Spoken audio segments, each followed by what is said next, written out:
Red Ronin, The Search for Fergie San. 1. The day after the night before.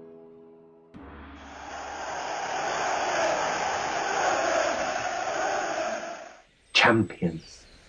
Champions! The triumphant cry was replaced by snores just as the morning sun fought its way through the misty skies above Mancunia to spread its red warmth across the Red Army, still exulting in its greatest victory, its 20th, in the long-running war of premiership to establish the Red Shogunate. While the common soldiers slept, the elite soldiers stirred in their tents. Rabindra'i Prongalai was the first to emerge, blinking, his red eyes joyfully adjusting to the daylight. His smile broader than the field on which they had fought, all his aches and pains forgotten. He knew his 3 blows to the enemy at its heart had sealed the victory that Fergie San had convinced him would be theirs if he changed sides. It felt good. No, it felt great. Then the smile vanished from his face like success from a hapless general's hand. "Warriors, awake!" He screamed, and suddenly he was surrounded by his band of red brothers as he pointed to an empty space on the ground. "Where is our lord?" "Soldiers!" roared Dahigo Shagyumisimati, the hairy, the most decorated and respected warrior in the army who had joined the army as a foot soldier while still a boy. His voice carried over the whole battlefield like a tidal wave, rolling everything over in its path. It raised the soldiers from their joyous sleep. Confused, they rose, some grumbling, others wiping the sleep from their drunken eyes. "Look!" All eyes turned to where the grizzled warrior was pointing, and the war cry arose. "Yes, we are united. But see, our lord is missing, absent. We must find him." Just at that moment, the sound of a group of galloping horsemen cut through their thoughts. There, riding through the misty field, were 4 men, their armour shining bright to impress, but also showing they had not fought in any battle. When the horsemen reached the band of brothers, the man at the front stopped his horse carefully, and after a moment's hesitation stepped down. His companions did the same.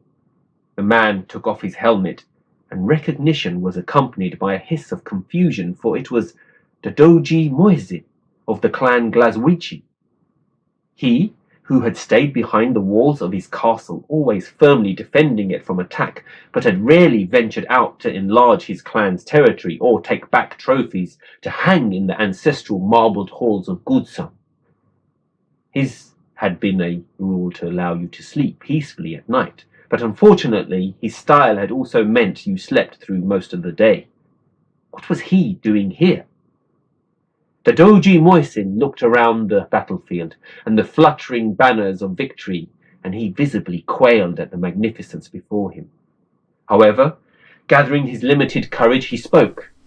"I see you now know Fergie San is no longer here. He has gone to seek enlightenment in the land of the dollar and the bastion of the paid-for knowledge that lies in the forest of Havara.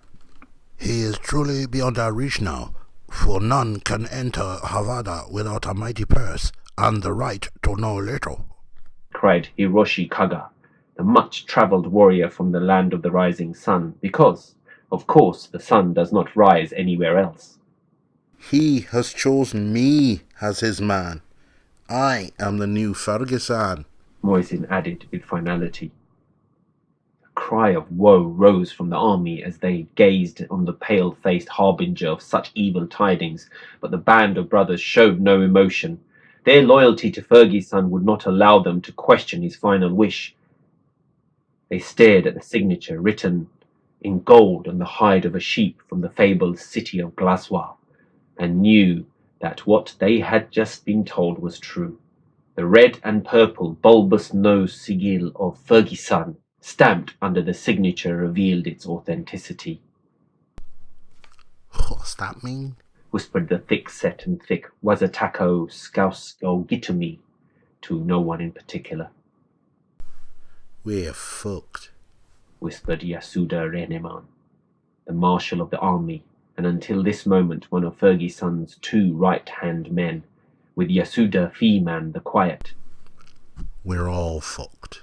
added the many-tongued Yasuda Steelman, who designed the armor to repel all enemy missiles, We're all truly fucked.